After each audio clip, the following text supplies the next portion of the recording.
आपकी प्योर होनी चाहिए, वरना इसका कोई फायदा नहीं है। वरना आप शो ऑफ कर रहे हैं।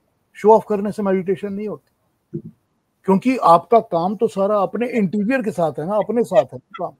मेडिटेशन तो मैं अपनी आत्मा के लिए, अपने लिए कर रहा हूँ, और उस परमात्मा के लिए जो मेरे अंदर बैठा है। जो है वो बुद्ध मत में भी है, हिंदू मत में भी है, जैन मत में भी है। तो क्या ये जरूरी है कि मेडिटेशन का ताल्लुक किसी रिलीजियस फिलॉसफी से हो, या इनसे इंडिपेंडेंट होते हुए भी आप मेडिटेशन कर सकते हैं, इनसे अलग रह के भी आप मेडिटेशन? तो इस रास्ते मत चलो। अगर श्रद्धा नहीं है तो इस रास्ते पे मत आओ। अगर श्रद्धा है, विश्वास है, तो ही अटेम्प्ट करो, वरना कुछ होगा नहीं, कुछ मिलेगा नहीं आपको। फिर आप मुझे भी गालियां दोगे और मेडिटेशन के नाम पे भी भला बुरा कहोगे। नमस्कार, मैं अंबर जैदी एक बार फिर से आप सबका बहुत स्वागत करती हूँ। और आज हमारे साथ दो खास मेहमान मौजूद हैं। वसीम अल्ताफ साहब पाकिस्तान से और पीयूष शर्मा जी कनाडा से। आप दोनों का बहुत स्वागत है। नमस्कार। नमस्ते। नमस्ते अंबर जी, नमस्ते वसीम जी। आप दोनों को बहुत साधुवाद और आशीर्वाद। बहुत अच्छा काम कर रहे हैं आप, बहुत अच्छा। बहुत धन्यवाद, बहुत धन्यवाद पीयूष जी। Thank you. पीयूष जी, हमने 2 एपिसोड्स किए पिछले, जिनमें हमने भागवत गीता पर बात की। पहले एपिसोड में बहुत सारे क्वेश्चंस आए थे जिनको हमने पार्ट 2 में लिया, लेकिन अभी भी बहुत सारे सवाल हैं जो लगातार आ रहे हैं। एक सवाल जो बहुत ज्यादा पूछा गया, मेडिटेशन के बारे में हमने बात की पिछले 2 एपिसोड्स में, लेकिन लोगों का ये सवाल है कि आखिर मेडिटेशन कैसे किया जाए, अगर इसको आप बता पाएं, क्योंकि बहुत सारी चीजों को लेकर ये रेकमेंड किया जाता है कि आप मेडिटेशन करें तो आप इस परेशानी से निकल सकते हैं, योगा करें, मेडिटेट करें। कैसे करें ये आप थोड़ा बताएं। जरूर जरूर जरूर। Thank you very much for having me on your show. बिल्कुल बताऊंगा, पर मैं कुछ बातें पहले बताना चाहता हूँ कि इसका हर इंसान जो भी काम करता है, कोई भी काम करता है इंसान, वो उस काम के पीछे अपना पर्पस जरूर देखता है कि मैं ये क्यों कर रहा हूँ। इतना सा तो देखता है ना। ये तो जानवर भी देखता है ना कि मैं ये क्यों कर रहा हूँ। तो पहली बात तो ये है कि आप मेडिटेशन क्यों करना चाहते हो। आप मेडिटेशन मुझसे पूछ रहे हैं, आप मेडिटेशन करना चाहते हो। आई एम श्योर कि आप मेरी एक्सपीरियंस को एग्जामिन नहीं करना चाहते। सो पहली बात तो ये है कि मेडिटेशन के ऊपर आपको अपना पर्पस क्लियर हो जाना चाहिए। दूसरी बात यह है कि आपको कोई भी चीज लेते समय, कोई भी नॉलेज या ज्ञान लेते समय श्रद्धा पूरी होनी चाहिए। अगर श्रद्धा दिल में नहीं है, कल मैं बात कर रहा था एक शेर की, यकीन है तो राहे वफा से गुजर जा, गुमा है तो इस राह पे फिर ना आना। तो अगर गुमान है तो इस रास्ते मत चलो। अगर श्रद्धा नहीं है तो इस रास्ते पे मत आओ। अगर श्रद्धा है, विश्वास है, तो ही अटेम्प्ट करो, वरना कुछ होगा नहीं, कुछ मिलेगा नहीं आपको। फिर आप मुझे भी गालियां दोगे और मेडिटेशन के नाम पे भी भला बुरा कहोगे। सो पहली बात यह है कि आपको पर्पस डिफाइन होना चाहिए कि मैं क्या चाहता हूं। कि मैं चाहता हूं कि मुझे मोमेंटरीली 10 मिनट, 15 मिनट, आधे घंटे के लिए कुछ आराम मिले, या मैं चाहता हूं मेरी जिंदगी दूसरी तरह की हो जाए, समझ जाए। तो पर्पस अपना डिफाइन कर लीजिए, and meditation will give you what you ask for, what ever you ask for. अब मैं आपको बताना शुरू करता हूं कि इसके बारे में क्या है। गीता जो है ना, उस पर बात करूंगा और कुछ अपने पर्सनल एक्सपीरियंसेस की बात कर लूंगा। गीता जो है ना, उसकी सबसे बहुत बड़ी खूबी ये है कि जो भी बताती है वो उसको पूरी तरह से एक्सप्लेन कर देती है। मतलब ये चीज क्यों होनी चाहिए, पहली बात, रीजन वाई। तो हर एक के दिमाग में वाई पहले आता है। उसके बाद how to do it, modus operandi, और उसके बाद what will you gain from doing it, और उसके बाद what will happen if you don't do it. ये इन चीजों को इतनी क्लियरली डिफाइन करके बता देती है। निश्चयात्मक बुद्धि क्या होती है, मतलब रिफाइंड इंटेलेक्ट क्या होती है, इतनी क्लियरली इसको बता देती है। कर्म कैसे होने चाहिए, इतनी क्लियर बताती है इस बात को। भक्ति कैसी होनी चाहिए, ईश्वर का स्वरूप क्या होना चाहिए, इतनी डिफाइन करके बताती है ना बातों को कि you are left with no questions about it. But वही बात, पर्पस और श्रद्धा, ये दो चीजें बहुत जरूरी है। तो शुरू कर लेते हैं कि 6th चैप्टर में, आई थिंक 6th चैप्टर में गीता में भगवान कृष्ण मेडिटेशन पे बात करते हैं। भगवान कृष्ण का परिचय हमको पता होना चाहिए। भगवान कृष्ण जो थे वो योग के एकदम उस्ताद थे, एक्सपर्ट थे। उनको हम योगेश्वर कृष्ण कहते हैं, क्योंकि वो अपने टाइम में योग के ऊपर अथॉरिटी थे। और वो अथॉरिटी इसीलिए नहीं थे कि वो सिर्फ योग कर रहे थे, उनको योग की सिद्धियां मिली हुई थी, पहले से भी मिली हुई थी, पिछले जन्मों से भी मिली हुई थी। और वो योग सिद्धि से ही उस तरह के आत्मा थे जिनके अंदर ये सारे गुण पहले से थे। So who better than him can explain to you. तो योग वो कहते हैं कि तुमको मेडिटेशन करनी चाहिए। अब वो उसके लिए कुछ पॉइंट वाइज 1 2 3 करके हमारे सामने रख देते हैं। जो पॉइंट वाइज वो रखते हैं वो मैं पहले आपको बता देता हूँ। वो कहते हैं कि पहली बात यह है कि एकांत जगह होनी चाहिए, मतलब नॉइज नहीं होनी चाहिए, साइलेंस होना चाहिए, ऐसी जगह जहां आपको सॉल्टीट्यूड मिलता है। दूसरी बात यह है कि चित्त और आत्मा अपने वश में होनी चाहिए। अब ये बहुत जरूरी है कि आप किसी मेडिटेशन के लिए तो बैठ रहे हैं और आप सोच रहे हैं पकौड़ों की बातें और चाट पापड़ी की बातें, तो काम नहीं चलेगा ना, तब तो आपका काम नहीं होगा ना। तो चित्त का मतलब है जो कॉन्शियस और सबकॉन्शियस माइंड है, दोनों। और आत्मा का मतलब है कि आत्मा के अंदर से भी ये प्यास पिपासा नहीं लगी रहनी चाहिए कि मुझे ये भी चाहिए, वो भी चाहिए, ये नहीं मिला, अरे वो मिलने वाला था। ये सारी इंटीरियर जो आपकी है ना, वो पूरी शांत होनी चाहिए। शांत नहीं होगी तो आप मेडिटेशन नहीं कर सके। तो अब इसको शांत कैसे किया जाए, इसके ऊपर भी योग दर्शन में बहुत बड़ी बातें हैं दी हुई कि कैसे किया जाए, पर अभी उनके पॉइंट्स पर आता हूं।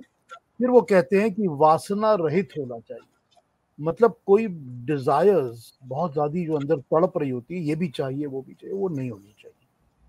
किसी चीज के लिए भी नहीं, किसी इंसान के लिए भी नहीं, किसी एक पर्टिकुलर अपने ईगो के लिए भी नहीं, किसी भी चीज की आसना नहीं होनी चाहिए। फिर वो बोलते हैं कि परिग्रह की भावना से रहित होना चाहिए। परिग्रह मतलब अपने लिए चीजें जमा करना, मुझे ये भी चाहिए वो भी चाहिए, ये सब कुछ छोड़ देना पड़ेगा। फिर बताते हैं मन को परमात्मा से जोड़ना चाहिए। तो अब पहली बात तो ये है कि वो ईश्वर के साथ मन को जोड़ने की बात जब करती है, तो हर इंसान को जो मेडिटेशन अटेम्प्ट करता है, जब तक उसको परमात्मा या ईश्वर में विश्वास नहीं होगा, वो अटेम्प्ट नहीं कर सकेगा। तो आपको सारी दुनिया के लोग जो बोलते हैं कि अब भगवान में तो बिलीव नहीं करते पर मेडिटेशन करते हैं, तो क्या करते होंगे ये आप सोच लीजिए। तो परमात्मा के अंदर आपको मन को जोड़ना है। तो मन को परमात्मा से कैसे जोड़ते हैं? वैसे ही जोड़ते हैं कि उसकी भक्ति, उसकी श्रद्धा होनी चाहिए ना, उसमें विश्वास होना चाहिए कि हाँ भी एक एंटिटी है जिससे मुझको जुड़ना है, ये जरूरी है ना। उसके बाद बोलते हैं कि जो जगह आप बैठते हैं वो साफ होनी चाहिए, क्लीन होनी चाहिए। सॉरी, आसन जिस पर आप बैठते हैं वो स्थिर होना चाहिए, मतलब डोल डोल रहा है, हिल रहा है, शेक कर रहा है, ये सब चीजें नहीं होनी चाहिए। फिर वो कहते हैं कि ऊंच नीच भी नहीं होनी चाहिए, मतलब ऐसा नहीं कि स्लांट कर रहा है या ऊंचा नीचा है, ऐसा नहीं होना चाहिए। फ्लैट सरफेस, प्रॉपर सरफेस होना चाहिए। उसके बाद वो कहते हैं कि कुशा मतलब ग्रास या कोई भी ऐसी चीज जो कि नीचे बिछा सके, नेचुरल प्रोडक्ट की, वो बिछा लीजिए। प्लास्टिक नहीं बिछा सकते आप। तो या तो आप कॉटन पे बैठेंगे या प्योर वुल पे बैठेंगे, पर जो भी ऐसी चीजें होंगी नेचुरल होंगी, या घास की बनी चीजें होंगी, स्ट्रॉ की बनी चीजें होंगी, इस तरह का आप नीचे आसन बैठा लीजिए। फिर वो कहते हैं कि मन को एकाग्र कर लीजिए। फिर से वही बात कि मन जो है अपना, आपका जो माइंड है, उसको आप पूरी तरह से कॉन्सेंट्रेट कर लीजिए कि मुझे अपने मन को एकाग्र करना है, इसको भटकने नहीं देना। इसके बाद वो अगली बात बताते हैं, इंद्रियां और चित्त, इनकी क्रियाओं को रोक लीजिए। मतलब जो भी हमारी सेंसरी ऑर्गन्स हैं या एग्जीक्यूटरी ऑर्गन्स हैं, जो 10 हमारी इंद्रियां हैं, 10 बताई गई हैं कि आंख, कान, नाक वगैरह जो भी हैं, जबान, टेस्ट, सब कुछ, ये सब कुछ को आप क्रिया के बिना कर ले, मतलब कि एक्टिविटीज इनकी बंद हो जानी चाहिए, इनकी सारी एक्टिविटीज बंद हो जानी चाहिए। तो सुनना भी नहीं है, सूंघना भी नहीं है, कुछ भी, तो इस तरह से, और देखना भी नहीं है। तो एक्टिविटीज जब बंद हो जाएंगी इनकी, तो क्या होगा कि चित्त कॉन्शियस भी जो है उसकी भी एक्टिविटीज आपको बंद करनी पड़ेगी। अब अभी तक जो बताया ये बहुत डिफिकल्ट लग रहा है, it's going to be difficult, of मगर कोर्स ये हो। मन को, चित्त को कंट्रोल करना ही, आप अब नमाज पढ़ते हैं या योग करते हैं, मेडिटेशन, सबसे बड़ा चैलेंज यही होता है। बैठे तो हैं नमाज में, मगर जहन में आ जा रहे हैं लोग तमाम इधर उधर के वही होता है ना। जी, एब्सोल्युटली। तो ये क्या बोल रहे हैं कि मन और चित्त को एकाग्र कर लीजिए, इंद्रियों को एकाग्र कर लीजिए। मन और अंतःकरण की शुद्धि के लिए ये सोच लीजिए कि मैं ये कर रहा हूं ताकि मेरा मन और मेरा इंटीरियर जो भी है अंदर, अंतःकरण, ये शुद्ध हो जाए, क्लीन हो जाए, साफ हो जाए। जो अंतःकरण होता है, हम अंतःकरण को अंतःकरण चतुष्टय कहते हैं।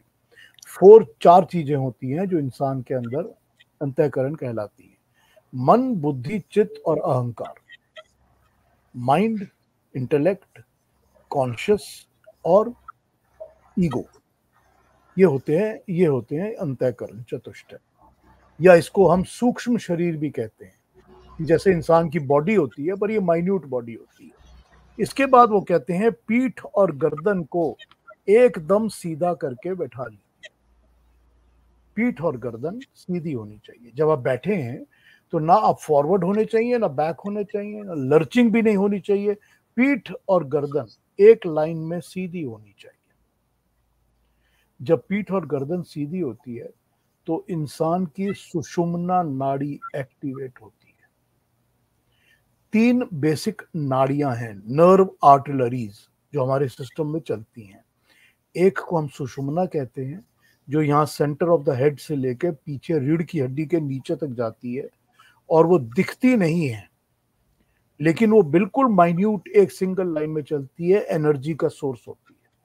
और जो 2 नाड़ियां बाकी होती हैं वो ईडा और पिंगला होती हैं, जो कि सारे शरीर में इस तरह घूमती रहती है, जिसको वेस्टर्न वर्ल्ड ने वो स्नेक्स की तरह आर्ट बना के दिखाया हुआ है। उसी में से 72,000 अलग अलग नाड़ियां निकलती हैं। उसी के अंदर से हमारी बॉडी की सब नाड़ियां निकलती हैं। तो जब पीठ और गर्दन सीधी होती है तो सुषुम्ना नाड़ी एक्टिवेट होती है। फिर ये कहते हैं बहुत खाना जो है वो बहुत रिस्ट्रेंड होना चाहिए। ऐसा नहीं है कि बहुत पेट ठूसा हुआ या कुछ है तो आप मेडिटेशन नहीं कर सकते, पर मेडिटेशन करने के लिए खाली पेट होना बहुत जरूरी है। क्योंकि पेट में अगर कुछ होगा तो वो बॉडी जो है वो उसके डाइजेशन के काम में लगी रहेगी, तो आपका मन और दिमाग लगेगा नहीं। सो पेट खाली होना चाहिए। फिर वो कहते हैं कि जो इंसान बहुत ज्यादा सोता है या बिल्कुल नहीं सोता, वो भी मेडिटेशन नहीं कर सकता। तो स्लीप पर कंट्रोल होना चाहिए आपको, ठीक है। इसके बाद वो कहते हैं लाइफ जो है वो भी रेगुलेटेड होनी चाहिए। ऐसा नहीं है कि ऊट पटांग लाइफ जी रहे हैं, कभी इधर जा कुछ कर रहे हैं, कभी कुछ एक्सेसिव कुछ कर रहे हैं, नहीं कर। लाइफ नियमित होनी चाहिए, रिस्ट्रेंड एंड रेगुलर होनी चाहिए। तब वो कहते हैं कि आत्मा के साथ और मेरे साथ युक्त हो जाओ, जुड़ जाओ, चित्त को विरोध करो और अपने अंदर असंतुष्टि और संतोष रखो। मतलब जो भी आपको जिंदगी में मिला है उससे आप खुश होकर, संतोष होकर, सेटिस्फाइड होकर बैठो, नहीं तो अंदर आपके खलबली मची रहेगी। फिर बता रहे हैं कि बिना हिले डुले और अपने आप को, अपनी जो आई साइट है उसको नाक के फ्रंट पे कंसंट्रेट कर लीजिए। आंखों को नोज के टिप के ऊपर कंसंट्रेट कर लीजिए। मन को प्रशांत रखिए, कोई भय मत रखिए, किसी किस्म का फियर नहीं होना चाहिए मन।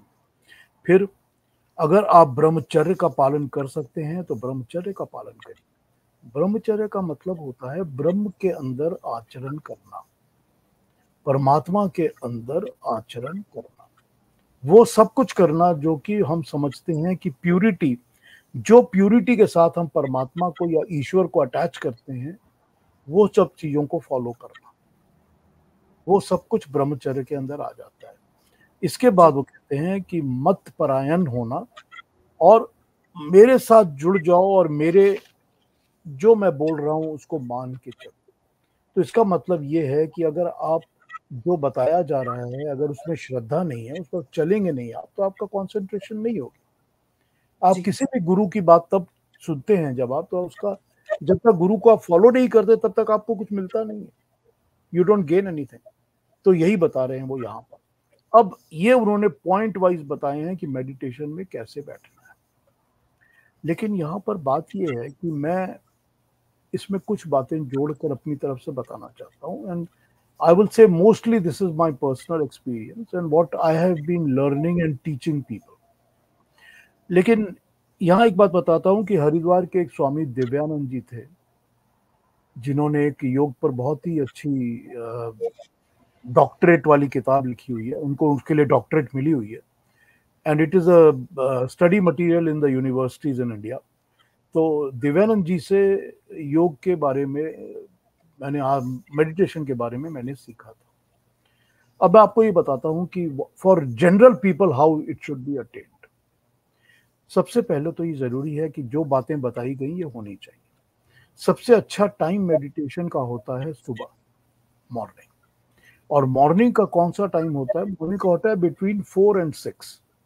कभी भी आप अटेम्प्ट कर सकते हैं। अब 6 बजे के बाद 6:30 बजे तक कर लेंगे, कोई बात नहीं। लेकिन जब आप लेट हो जाएंगे तो जो सूरज की रेज की एनर्जी है ना, वो डिफरेंट टाइप की हो जाती है, फिर मेडिटेशन करने में थोड़ी सी मुश्किल होती है। तो मॉर्निंग 4 to 6, more to 6:30 सबसे अच्छा टाइम है। नहा धो के फ्रेश हो जाइए, क्लीन अप हो जाइए, एकदम क्लीन, और कुछ मत खाइए, चाय कॉफी बिल्कुल मत पीजिए, तब आप मेडिटेशन के लिए तैयार हैं।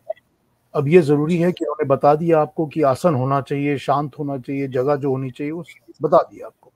मैं समझता हूँ कि मेडिटेशन के लिए बहुत जरूरी है कि आप थोड़ा सा आसन जरूर करें।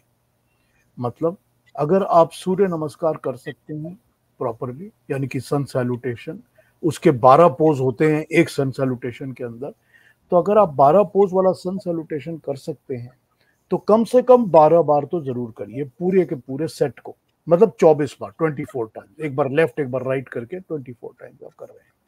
अगर आप सन सैल्यूटेशन के मंत्रों को जानते हैं साथ, जैसे कि ओम सूर्याय नमः, ओम आदित्याय नमः, ओम भास्कराय नमः, इस क्रम के 12 मंत्र उसके साथ चलते हैं, तो मंत्रों का जाप करके सूर्य नमस्कार करिए।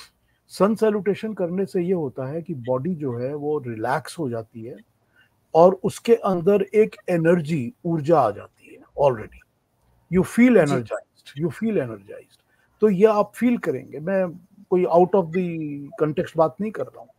तो सन सैल्यूटेशन कर लीजिए कम से कम 12 बार, अगर ज्यादा कर सके तो बहुत अच्छा है। उसके बाद बैठ जाइए और बैठकर थोड़े से प्राणायाम स्टार्ट करिए। प्राणायामों में जरूरी है कि थोड़ा सा 10-15 मिनट आप कपालभाति करें, फिर 10-15 मिनट आप अनुलोम विलोम करें। उसके बाद शुरू होती है कि आपको प्राणायाम करने हैं। एक तो उद्गीत जिसको कहते हैं, यानी कि सांस लेकर, और जब सांस छोड़ते हैं तो ओम ध्वनि का उच्चारण करना, उसको उद्गीत कहते हैं। तो उद्गीत प्राणायाम करिए 10, 12, 15 बार। उसके बाद आप शुरू कर लीजिए भ्रामरी करना। भ्रामरी जो आंखों को और कान को बंद करते हैं और नाक को बंद करते हैं, और जो आवाज अंदर आती है वो बम्बल बी कहते हैं जिसको, इसलिए उसका भ्रामरी नाम है। तो वो ओम की ही ध्वनि होती है मगर वो अंदर ही अंदर गूंजती है। तो भ्रामरी भी करिए। और भ्रामरी करने के बाद अब आप बैठ जाइए और बैठकर बिल्कुल रिलैक्स सांसें करिए। भ्रामरी करने के बाद तक आपके दिमाग से, मन से सब कुछ साफ हो जाना चाहिए। You should have no thoughts in your mind. जब इस स्टेज पर आप पहुंच जाएंगे तो अब आप रिलैक्स होकर जो आपकी अटेंशन है या माइंड है उसको अपनी सांसों पर ले आइए। कि जो सांस बाहर जा रही है वो कूल है, I can feel the coolness on my upper lip, और जो मैं खींच रहा हूं वो गर्म सांस है, और वो गर्म सांस जो है वो पूरे हेड से लेकर मेरे बॉडी के अंदर तक पूरी जगह ऑक्सीजनेटेड कर रही है। अब एक चीज होती है जिसको हम कुंभक कुंभक कहते हैं, यानी कि जो सांस लेते हैं और फिर होल्ड करते हैं, अंदर भी होल्ड करते हैं और बाहर सांस निकाल के बाहर भी होल्ड करते हैं। और कुंभक के साथ साथ 3 बंद लगते हैं। बंद मतलब होता है होल्ड करना, नेक में, पेट में या नीचे मूलाधार में। अगर आप ये कुंभक कर सकें तो बहुत अच्छा है, तो कुंभक भी पहले कर लीजिए सांस के साथ, तो उससे फिर बॉडी और भी अच्छी फील होती है। अब ये जब आप सांसों पर आपको ध्यान आ जाएगा, मन आ जाएगा, तो सांसों के साथ साथ आप ईश्वर का ध्यान करना शुरू करेंगे। जब आप इस स्टेज में बैठे होंगे तो आपको पता भी नहीं चलेगा कि कब आप इसमें से टोटली आउट हो जाएंगे, मेडिटेटिव स्टेट में पहुंच जाएंगे। अब यहाँ पर वही क्वेश्चन आता है कि मन को और चित्त को और इन सब चीजों को, ये सब कुछ आपको प्रैक्टिस से ही मिलेगा। जी, वसीम साहब, मेडिटेशन को लेके आपका कोई सवाल या कुछ पूछना चाहते हैं फिर जी? सर, ये मेडिटेशन कितनी करनी चाहिए? क्योंकि हमारी एक फ्रेंड है, उनकी शादी इस वजह से टूट गई कि वो हस्बैंड हर वक्त मेडिटेशन करते रहते थे। मैं भी किसी एक को जानती हूँ जो दिन में कम से कम मतलब 10 बार हर थोड़े दिन बाद वो मेडिटेशन पे चले जाते हैं। लोग कोई उनके घर में 10 मेहमान बैठे बट वो मेडिटेशन करने पहुंच जाते हैं। नहीं, देखिए पहली बात तो ये है कि इसमें कितनी करनी चाहिए नहीं करनी चाहिए इसकी कोई लिमिटेशन तो है नहीं, लेकिन अगर आप नॉर्मल लाइफ जी रहे हैं तो आपको तो नॉर्मल लाइफ के अपने कर्म करने हैं ना, जीना है ना, तो फिर उतना ही करिए जितनी की आपको जरूरत है। और या फिर आप ये समझ लीजिए कि दुनिया जहान छोड़ दी, हम मेडिटेशन में ही लगे हुए, तब तो ठीक है, आप ये करिए काम, तो आप छोड़ दीजिए सब कुछ। लेकिन मेडिटेशन जो है वो देखिए, इसकी कुछ शर्तें हैं। जो खाना हम खाते हैं ना, जो भी खाना हम खाते हैं वो 40 डेज 40 दिन तक हमारे सिस्टम के अंदर रहता है। 40 डेज तक वो हमारे सिस्टम के अंदर बैठा रहता है और उसका असर हमारे दिमाग पर भी, मन पर भी चलता है। तो पहली बात तो ये है कि अगर आप कुछ भी ऊट पटांग खा रहे हो, जिसको हम कि तामसिक भोजन कहते हैं, जो आपको एक्साइट करता है, तो आप खा रहे हैं ऐसी चीजें, तो फिर तो आप मेडिटेशन कर नहीं रहे, आप बहाना कर रहे हो, नाम के ना वास्ते कर रहे हो, वरना आप कर नहीं रहे। मेडिटेशन तो वो होती है जबकि आपकी बॉडी में, आपको शरीर में ऐसे फील होता है जैसे कि सारे के सारे शरीर में छोटी छोटी चींटियां चल रही हैं। वो एक अंदर से, नर्व्स के अंदर से फीलिंग होती है कि जैसे कि ट्रैवल कर रही हैं छोटी छोटी चींटियां, लेकिन वो डिस्टर्ब करने वाली फीलिंग नहीं होती, बड़ी प्लीजिंग फीलिंग होती है। और जब आप मेडिटेट करके आउट होते हो तो आप उसको कंट्रोल नहीं कर सकते कि मैं वापस कब आऊंगा। कई बार मेडिटेशन जो होती है वो 1.5 मिनट 2 मिनट की होती है, और 2 मिनट बाद आप वापस आ जाते हैं, तो आपको लगता है कि बहुत अच्छी मेडिटेशन हो गई।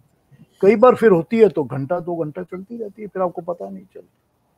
तो ये मेडिटेशन कितनी करनी चाहिए कि कोई तो प्रिस्क्रिप्शन तो है नहीं, लेकिन मेडिटेशन वही होनी चाहिए जो कि प्योर होनी चाहिए, वरना इसका कोई फायदा नहीं है। वरना आप शो ऑफ कर रहे हैं, शो ऑफ करने से मेडिटेशन नहीं होती, क्योंकि आपका काम तो सारा अपने इंटीरियर के साथ है ना, अपने साथ है काम।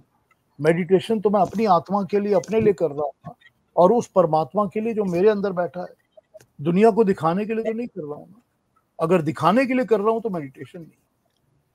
अच्छा सर, ये बताइए कि क्या मेडिटेशन से आपका स्ट्रेस लेवल, आपका एंजाइटी लेवल, आपका डिप्रेशन भी खत्म हो सकता है? आपकी जिंदगी चेंज हो जाएगी, आपको सारी दुनिया जो है ना अलग नजर आने लगेगी। आपको पता चल जाएगा कि दुनिया में जितनी भी चीजें हैं जो के जिसके अंदर सांस चलती है, वो मेरी ही तरह की आत्मा है। आपको पता चल जाएगा ये भी कि मैं अपने कर्मों के लिए क्या कर्म फल भुगत रहा हूँ, मेरे पिछले कर्म क्या थे जिनके कारण मुझको ये कर्म फल मिले हुए हैं, ये जिंदगी क्यों मिली है, ऐसे माँ बाप क्यों मिले। इतनी ज्यादा आपके अंदर, दिमाग के अंदर चीजें खुलनी शुरू हो जाएंगी, और आपको पता चल जाएगा कि मेरे को कोई बुरी चीज, गलत चीज तो करनी ही नहीं। आप करना खुद ही छोड़ देंगे, उसके लिए एफर्ट भी नहीं करना पड़ेगा फिर आपको। तो मेडिटेशन तो जिंदगी बदल देगी। स्ट्रेस लेवल और एंजाइटी, डिप्रेशन सब खत्म हो जाएगा। Everything will be finished. You will be a refined. वो कहते हैं ना कि हम एक रीसेट बटन दबा देते हैं कंप्यूटर में, तो वो एक आपकी जिंदगी का रीसेट बटन दब जाएगा, फिर सारा कुछ रीसेट होना शुरू हो जाएगा। हाँ, ये मैं आपको कह सकता हूँ। आप मुझे नहीं कह सकते कि अच्छा ठीक है, जो बताया उस हिसाब से हमने करना शुरू किया और मेडिटेशन होनी शुरू हो गई, तो हमको 2 दिन मेडिटेशन लगी, पर ऐसा तो, ये सब चीज़ों में टाइम लगता है इन चीज़ों में। मेडिटेशन अगर आप प्रैक्टिस जैसा बताया जा रहा है, इस तरह से अगर आप आज शुरू कर लें कि मैंने ऑनेस्टली इसके ऊपर फॉलो करना है, 6 से 8 महीने से 1 साल आपको लगेगा before you will get into meditation, even practicing करके भी। हाँ, क्या पूछना है अच्छा उससे? सर, ये बताइए कि मेडिटेशन जो है वो एक साइंटिफिक कॉन्सेप्ट भी है, एक साइंटिफिक प्रैक्टिस भी है। उसको ट्रांसेंडेंटल मेडिटेशन कहते हैं, जो कि आपको साइकोलॉजी की बुक्स में भी मिलेगा। और इसके अलावा मेडिटेशन जो है वो बुद्ध मत में भी है, हिंदू मत में भी है, जैन मत में भी है।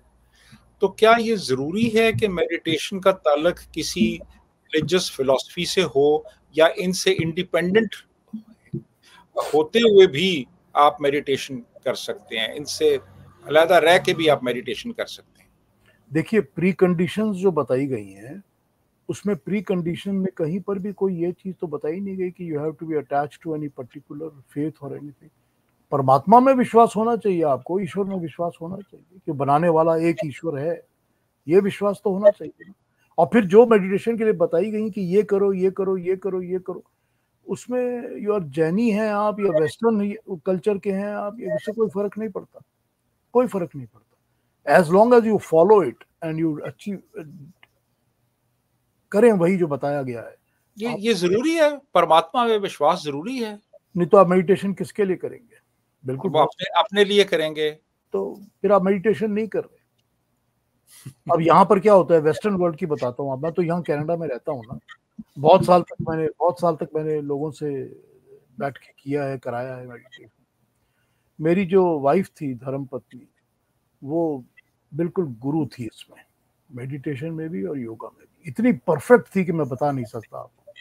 खैर, पर मैं देखता था कि वेस्टर्न वर्ल्ड में जो लोग आके बैठते हैं, वो पिछले दिन उन्होंने पार्टियां की हैं, शराब पी के सुबह तक सोए रहे हैं, फिर वो बोलते हैं हमने बड़ा अच्छा मेडिटेशन किया। क्या मेडिटेशन कर रहे होंगे आप? उनको बोल तो सकते नहीं कि तुम झूठ बोल रहे हो। ठीक है, तुमने जो बोलना है बोल लो, समझना है समझ लो, लेकिन ये परमात्मा में आपको विश्वास नहीं है तो आप मेडिटेट नहीं कर पाएंगे, नहीं कर पाएंगे आप। लेकिन पीयूष जी, हम अरब की बात करें, वेस्टर्न वर्ल्ड की बात करें, योगा मेडिटेशन काफ़ी पॉपुलर हो रहा है। तो ये सब दिखावा है, सिर्फ़ लोग फ़ॉलो कर रहे हैं सिर्फ़ एक ट्रेंड की वज़ह से? बहुत ज्यादा तो दिखावा भी है, बहुत ज्यादा तो वो होता है कि हमने एक वो योगा मैट लगा लिया कंधे पर और जा रहे हैं और सब देख रहे हैं हमारी तरफ, अरे वाह वाह वाह क्या कमाल है। वो दिखावा तो है ना, लेकिन वो मेडिटेशन का काम शुरू ही वहां से होता है जहाँ दिखावा बंद हो जाता है। जब तक दिखावा रहेगा आपको कुछ मिलने वाला नहीं। दिखावा चलेगा, अच्छा वो मिल जाएगा। हाँ, ये इसमें ये आप कह सकते हैं कि मैं ऑफिस में काम कर रहा हूँ और मुझको 10 मिनट 15 मिनट का रिलीफ चाहिए, तो सारी दुनिया मानती है ना कि आप बैठ जाइए, सीधे गर्दन रख लीजिए और डीप ब्रीदिंग करना शुरू करिए। तो आप डीप ब्रीदिंग करते हैं, प्राणायाम ही है ना, तो आप जी। डीप ब्रीदिंग करते हैं और डीप ब्रीदिंग से आपका स्ट्रेस लेवल रिलीज हो जाता है। या आप आंखें बंद कर नाक बंद कर लोगों को ध्यान नहीं लगा के चुपचाप बैठ, वही है ना बात। तो मेडिटेशन की तो छोटी छोटी टिप्स है ना जो बता दी गई आपको कि ऐसा करो तो आपको रिलीफ मिल जाएगी। तो ठीक है, आप ये इतना तो अचीव आप कर ही लोगे। प्राणायाम जो करेगा उसको प्राणायाम का फायदा तो मिलेगा ही मिलेगा, तो ये तो आपको मिल जाएगा। तो you can achieve what you want to achieve, but ultimate वही है कि पर्पस क्या है, कि आप क्या पाना चाहते हो इसमें से। अगर आप बिल्कुल। इसमें मेडिटेशन में से आप रियली अपने मेकर के साथ, उस ईश्वर के साथ जुड़ना चाहते हो, तो ये आपके पास एक टूल है। अगर आप नहीं जुड़ना चाहते तो आपको ये तो मिल ही जाएगा कि हमने 10 मिनट शांति प्राप्त हुई हमको, या आधा घंटा हम आराम से बैठे थे तो रिलैक्स हो गए, वो सब कुछ मिल जाएगा। लेकिन रियल सेंस में देखिए देखिए जो योग दर्शन है वो जब बात करता है तो ध्यान, धारणा, समाधि, तो ध्यान लगाना पहली कंडीशन हो जाती है। तो मैं ये कह सकता हूं कि ध्यान या धारणा के लेवल तक तो लोग पहुंच जाते हैं, लेकिन उसके बाद का जो लेवल है समाधि का, वहां मैं कह तो सकता हूं आपको कि बड़े सिद्ध लोग वहाँ तक पहुँच पाते हैं। नहीं पहुंच पाते लोग। और समाधि भी दो तरह की बताई गई है। एक तो वो समाधि है जहां पर आप अपने आप को भी महसूस करते हो कि मैं हूं और परमात्मा भी है, मगर उसके बियॉन्ड वो समाधि है जब मैं भी खत्म हो जाता हूं, सिर्फ परमात्मा। तो उस समाधि को जब आप अटेन कर लेते हो तब आपको मिलता है रियल आनंद। पता चलता है कि दुनिया में रियल आनंद क्या है, अंदर आत्मा कैसे तृप्त होती है, खुश होती है। जी सर वैसे मेरी ऑब्जर्वेशन ये है कि आनंद किसी को भी नहीं मिलता सर। यानी मैंने जो मजहबी लोग देखे हैं, बहुत रिलीजियस लोग देखे हैं, वो उनमें सबसे कम आनंद मैंने देखा है। ये क्या वजह है सर? सर मेरी observation है। इसकी वजह यही है कि जो इंसान दिखावा करता है उसके अंदर आनंद नहीं होता। चाहे वो हमको दिखावा समझ आए ना समझ आए, इससे कोई फर्क नहीं पड़ता। मुझको आपको दिखे नहीं दिखे कोई मतलब नहीं। हर एक इंसान अपने अंदर से ये जानता है कि मैं कौन हूं, कैसा हूं, क्या कर रहा हूं, मेरे अंदर क्या चल रहा है, ये वो जानता है। और या वो अपनी तरफ से आंखें बंद करके बैठा है कि मैं तो जी महान हूं, मैं ग्रेट हूं, जो कर रहा हूं वो ग्रेट है, कि मैं तो बस मैं हूं। अगर वो इस लेवल पर है तब तो कोई प्रॉब्लम ही नहीं है, उसको कोई आनंद से मतलब ही नहीं है, वो तो अपनी ईगो में डूबा हुआ है। तो या तो वो समझता है कि मैं तो, जो इंसान भी है उसको पता है कि जब तक उसके अंदर से वो गलतियां, बुराइयां, खराबियां दूर नहीं होंगी, आनंद कहां से आएगा। तो ये जो लोग आपको दिखते हैं ऐसे, वो वैसे ही लोग होते हैं जिनके अंदर सब कुछ भरा पड़ा है, अभी भी भरा पड़ा है कि मेरे को ये भी चाहिए, वो भी चाहिए। तो उनको कहां से आनंद कहां से मिलेगा उनको? बिल्कुल। राग आनंदी से सर। हाँ जी। आनंद राग आनंदी को सुनने से मिलेगा। उसमें भी अब देखिए संगीत के अंदर आपने म्यूजिक की बात की है, म्यूजिक के अंदर ये ताकत है कि आपको मेडिटेशन तक ले जाती है। मंत्रों के अंदर ताकत है कि आपको मेडिटेशन तक ले जाते हैं। तो आप अगर संगीत सुन रहे हैं बैठ के और एकदम उसमें तन्मय हो गए हैं, और उसके अंदर से आपकी पर्सनल हट जानी चाहिए व्यूज कि भाई ये मेरे को बहुत बुरी लगता है, ये मेरे को बहुत अच्छा लगता है, अरे ये क्या है, ये मेरा प्यारा है, मेरा दिल कर रहा है इसको मैं गोदी में बिठा लूं। ये सारी चीज सब पर्सनल चीजें हट जानी चाहिए आपकी। जब पर्सनल हट जाएंगी और म्यूजिक को एज म्यूजिक आप इंजॉय करेंगे, चाहे गाने वाली हो चाहे इंस्ट्रूमेंटल हो, डजंट मैटर, तब आपको पता चलेगा कि उसके अंदर भी आपको मेडिटेशन का रास्ता खुल जाएगा। क्योंकि होता क्या है, कॉन्सेंट्रेटेड दिमाग हो जाता है ना, मन तो एकाग्र हो गया ना, वही बात है ना। हाँ जी, क्या कह रही हैं अमर जी, क्या कह रही हैं? बिल्कुल। और मैं उम्मीद करती हूँ लोगों को उनके सवालों के जवाब, क्योंकि बहुत सारे सवाल थे, मेडिटेशन आखिर कैसे करें, क्या आप बता रहे हैं मेडिटेशन के बारे में, लेकिन किस तरह से करें, कैसे उस लेवल तक पहुंच पाए जहां से मन को और अपनी इंद्रियों को आप एकाग्र कर पाए और थोड़ा शांत कर पाए और योगा मेडिटेशन की तरफ बढ़ पाए। पीयूष जी ने काफी डिटेल जानकारी दी है। उम्मीद करते हैं व्यूअर्स को काफी कुछ समझ आया होगा और उसको प्रैक्टिस करेंगे तो शायद उस लेवल तक पहुंच पाए। वसीम साहब, आप कुछ ऐड करना चाहते हैं? अंबर जी, देखिए हम सारी जिंदगी बिताते हैं दुनिया की हर चीज को चेंज करने के लिए। जी, हम स्टार्ट करते हैं पर्दों से, सोफा से, घर से, हमको सब कुछ चेंज करना है। फिर हम कोशिश करते हैं कि मेरी बीवी मेरे जैसी हो जाए, मेरा हस्बैंड मेरे जैसा हो जाए, उसको चेंज करने में लग जाते हैं। फिर बच्चे चेंज हो जाएं, फिर हमारे आसपास के, अरे इस दुनिया में अगर कुछ चेंज करना है तो वो अपने आप को करना है और कुछ नहीं करना है। और कोई चीज आपके हक में भी नहीं है, आप कर भी नहीं सकते। आप कोशिश करते रहते हो, यू कांट कंट्रोल एनीथिंग, आप कोशिश करते रहते हो, इट इज ऑल फेलियर। आप सिर्फ अपने आप को चेंज करो अंदर से, और जब आप अपने आप को अंदर से चेंज करोगे तो ये सारे दरवाजे खुलने लगेंगे। और चेंज करने की नंबर 1 कंडीशन होती है अहंकार, ईगो।